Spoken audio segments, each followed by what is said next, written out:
السلام علیکم ورحمۃ اللہ. امید ہے آپ سب لوگ خیریت سے ہوں گے. آج آپ کو ایک بہت ہی انٹرسٹنگ، بہت ہی دلچسپ قسم کے لاء کے بارے میں بتاتے ہیں، قانون کے بارے میں بتاتے ہیں. یہ قانون دلچسپ اس لیے بھی ہے کہ ہمارے نہ جانتے ہوئے بھی ہماری زندگیوں پر یہ قانون بے انتہا اثر انداز ہوتا ہے. اس قانون کا نام ہے پریٹوس پرنسپل. یہ قانون ایک اٹالین اکانومسٹ ولفراڈ پریٹو نے بنایا تھا، اور یہ قانون انہوں نے اس وقت وضع کیا جب انہوں نے اپنے گارڈن کا جائزہ لیا، اپنے باغ کا جائزہ لیا، جہاں پہ وہ کچھ فصلیں اگاتے تھے، اور ان کو پتہ چلا کہ 20% فصلیں ایسی ہیں جو کہ 80% آؤٹ پٹ دے رہی ہیں. یہ قانون انہوں نے اپنے باغ کے مشاہدے کی بنیاد پر بنایا، جب ان کو یہ پتہ چلا کہ ان کے باغ میں اگنے والی 20% فصلیں 80% آؤٹ پٹ دیتی ہیں. اس طرح سے اس قانون کو 80-20 رول بھی کہا جاتا ہے، اور یہ 80-20 رول آپ کی زندگی کے تقریباً ہر پہلو پہ اثر انداز ہوتا ہے.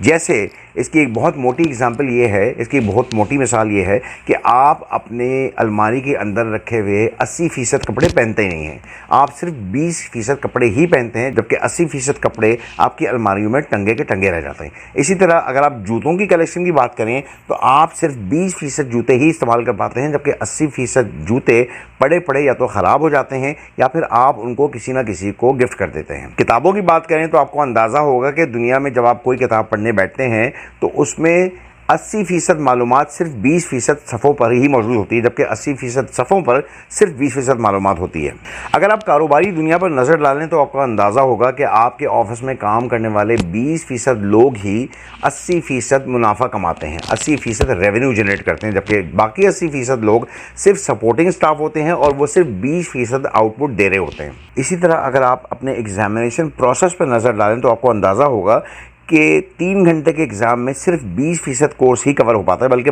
بعض دفعہ اس سے بھی کم کور ہو پاتا ہے. تو اس کا مطلب یہ ہے کہ اگر طالب علم اپنے وقت کو بہتر طریقے سے استعمال کریں اور صرف 20% ٹاپک پہ نظر رکھیں، ان کو پڑھنے کی کوشش کریں جو کہ ایگزام میں آ سکتے ہیں، تو یقیناً ان کا آؤٹ پٹ، ان کا رزلٹ بہت بہتر ہوگا. اگر آپ اپنی ذاتی زندگیوں پہ نظر ڈالیں تو آپ کو بہت اچھی طرح سے اندازہ ہوگا کہ آپ کے صرف 20% دوست ایسے ہیں جو آپ کے ہمیشہ کام آتے ہیں، جبکہ 80% دوست، فرینڈز، جاننے والے صرف نام کے دوست ہوتے ہیں، اور وہ آپ کے کسی بھی کام نہیں آ رہے ہوتے، آپ کو کسی بھی قسم کا روحانی، جسمانی یا کسی قسم کا فائدہ نہیں دے رہے ہوتے. تو کرنے کا کام یہ ہے کہ اپنی زندگی میں ان 20% لوگوں پہ فوکس کریں جو آپ کی زندگی میں کارآمد ثابت ہو سکتے ہیں، جو آپ کے لیے کسی بھی خوشی کا باعث بن سکتے ہیں. اس قانون کی سب سے بڑی خوبی یہ ہے کہ جب آپ اس قانون کا صحیح طرح سے مطالعہ کرتے ہیں تو آپ نہ صرف اپنا وقت بچا رہے ہوتے ہیں بلکہ اپنی ریسورسز بھی بچا رہے ہوتے ہیں. آفس میں کام کرنے والے لوگ، بزنس کرنے والے لوگوں کو یہ بہت اچھی طرح سے اندازہ ہوتا ہے کہ ان کے 20% لوگ ایسے ہیں یا ان کی 20% پروڈکٹس ایسی ہیں جو ان کو 80% ریونیو دے رہی ہوتی ہیں.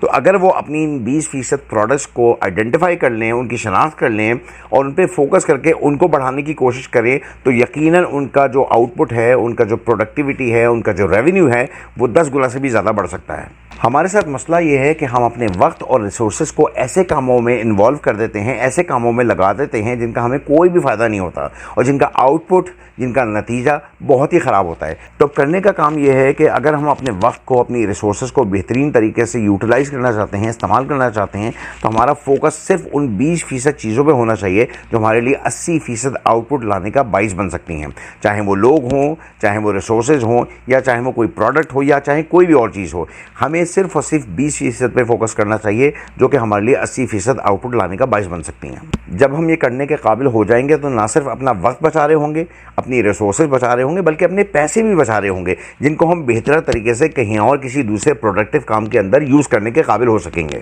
ہمیں چاہیے کہ اس پریٹوس پرنسپل کو اچھی طرح سے انالائز کریں، اپنی زندگیوں پر اپلائی کریں، اور یہ دیکھیں کہ ہم اپنی زندگیوں کو اس قانون کی مدد سے کس طرح بہتر بنا سکتے ہیں.